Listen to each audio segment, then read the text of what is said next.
એવું નહીં માનો, નારી સામાન્ય હોય. અને ભક્તો તમે માર્કિંગ કરશો ને, હમણાં એક બહુ મોટી ફેક્ટરીમાં, મિલમાં, બહુ મોટી આપણા હરિભગતની મિલ છે, આપણા મંદિરના ટ્રસ્ટની, અમે પધરાવણી કરવા ગયા હતા. મને કહે, સ્વામી અમે 10% જ પુરુષો રાખી, 90% અમારી આખી મિલની અંદર 400 માણસો છે, 90% લેડીઝ લોકો કામ કરે છે. મેં કેમ બહુ લેડીઝ લોકો વધારે? મને કે પુરુષ તો આટા મારવા જાય કે રખડવા જાય, ઘડીક બીડી પીવા જાય ને, ઘડીક ગુટકા ખાવા જાય ને, કામ કરવા જાય ને, તેમ કરવા જાય. જ્યારે સ્ત્રી ભક્તો એકવાર કામે લાગે, 8 કલાક જો 8 કલાકમાં બહાર કોઈ પગ ન મૂકે, અમને 1.5 કામ સ્ત્રી ભક્તો આપે છે. એટલે વધારે લેડીઝ રાખીએ છીએ. ભક્તો એની પાસે કામની સૂઝ છે, પ્રભુમાં પ્રેમ કરવાની આવડક છે, એ પ્રભુમાં પ્રેમ કરી જાણે, ભગવાનને વઢી જાણે. ઓલો પ્રસંગ યાદ આવે એટલે તમને કીધું.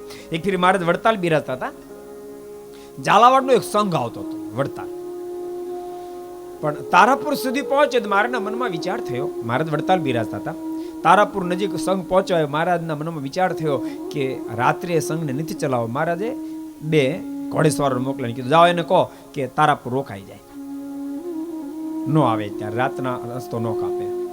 એ ચાલતા થયા અને 2 કિલોમીટર પહોંચ્યા તો મારાના મનમાં વિચાર થયો કે વિચાર રાતના ક્યાં ત્યાં રોકાશે, એને કરતા ભલે ધીમે ધીમે ચાલ્યા આવે. વળી 2 પાછા મોકલ્યા, પાછા 2 અસવારો, તમે જાઓ એને કહો ભલે ધીમે ધીમે ચાલ્યા આવે.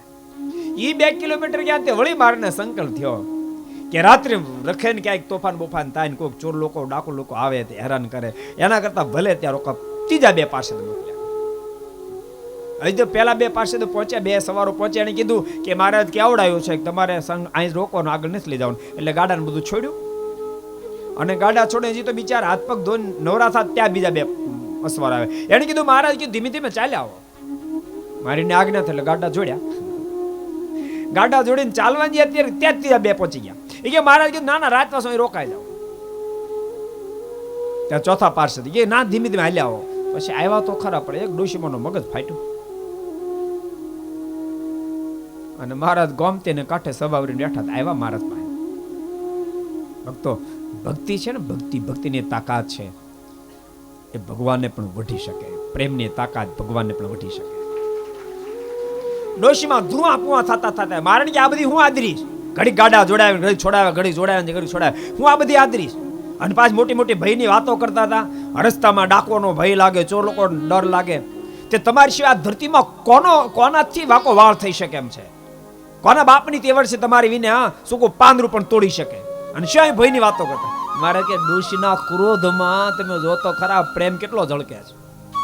મારે ને કે તમારી સિવાય કે કલ્યાણ નથી થવાનું એટલે સહન કરીએ, બાકી સહન ન કરીએ. મારાના મુખમાંથી શબ્દો નીકળ્યા. ડોશીના એક એક વચનમાં પ્રેમ નીતરી રહ્યો છે, પ્રેમ નીતરી રહ્યો છે. માટે તમામ ભક્તોને જણાવો, ભક્તો જિંદગીમાં પાપાચાર નહીં કરતા, ભ્રૂણ હત્યા જેવા પાપોની આદર્શ. આજકાલ તો સુખી ઘરના લોકો પણ આવા ભયંકર પાપને માર્ગે જવા માંડ્યા છે. અમુક પ્રાંતમાં ભક્તો દહેજ પ્રથાથી મજબૂર બની માણસે માર્ગે જાય છે. હવે 21મી સદી આવી, દહેજમાંથી બહાર નીકળો. આ બાજુ દહેજની પ્રથા છે, દહેજ પ્રથા છે, અહીંયા છે. યુવાનો તમને મારી ટકોર છે, તમે દહેજ પ્રથામાંથી બહાર નીકળો. મગનપુરના પુરાના ભક્તો એક સંકલ્પ કરો. હું કઈ માય કાંગલો નથી કે નારીના રૂપિયા મારી જિંદગી જીવું. માય કાંગલો થી એના રૂપિયા હું જિંદગી જીવું. મરદ છું, ભગવાન સ્વામિનારાયણનો આશ્રિત છું. સંબંધ થાય ત્યારે નક્કી કરી નાખો. હા, એના માતા પિતાને પ્રેમથી જે આપવું હોય મને આવકાર્ય છે, પણ મને આ જ જોશે, આ જ જોશે, આ જ જોશે, એ મારી માંગ આજથી પૂરી થઈ જશે. અને હું તો ત્યાં સુધી કહું, યુવાનોને કહું છું, આ ગામની દીકરીઓને બરાબર યાદ રાખે કે દહેજ માટે સંબંધ કરવા માટે આવે ને એમ કે મને સ્કૂટર જોશે, મને ફ્રીજ જોશે, મને ઘડિયાળ જોશે, આ માંગણી જ્યારે કરવા માટે ને ત્યારે કહી દેજે, ત્યારે કહી દેવું, માય કાંગલા તને બધું જોઈ પણ મારે તને નથી જોતું. બંગડીયું પહેરી લે, એલા ભલામણા મારા બાપની પેદાશ ઉપર તારે ફ્રીજ જોતું, તારે મારા બાપ નહીં પેદાશ પર સ્કૂટર જોઈ, તારામાં નથી તેવડ, અને તારી તેવડ વિનાના પુરુષ સાથે પરણીને મારે શું લેવાનું? નથી પરણવું, આખી જિંદગી કુંવારી રહેશ, પણ તારા જેવા માય કાંગલા નહીં પરણવું. નક્કી કરી નાખજો આજથી મગન પર. યુવાનો દહેજ માગશો નહીં, અને જે દહેજ માગે યુવાનની સાથે મગનપુરની દીકરીઓ વર્ષો. દિવ્ય જીવન છે, મરદ બની જેવો ભલામણ, શું માયકાંગલા બની જિંદગી જીવવાની છે? તમારે માંગણીને આધીન બનીને કંઈકની હત્યાઓ થઈ જાય બાપ, કંઈકની હત્યાઓ થઈ જાય. ગરીબ મા બાપ મનમાં વિચાર કરે દીકરી મોટી થશે, દહેજ આપવું પડશે, આપણી પાસે કઈ નથી તો ક્યાંથી આપશું? બિચારી બાળકી જન્મે પહેલા અને મોતને ઘાટ ઉતારી નાખે. આપણે કોઈને બચાવી ન શકીએ તો કાંઈ નહીં, પણ કોઈને મારવાનો અધિકાર તો આપણો નથી. માટે રજપૂતો બધા નક્કી કરજો, આજ પછી દહેજમાંથી અમે બહાર નીકળશું.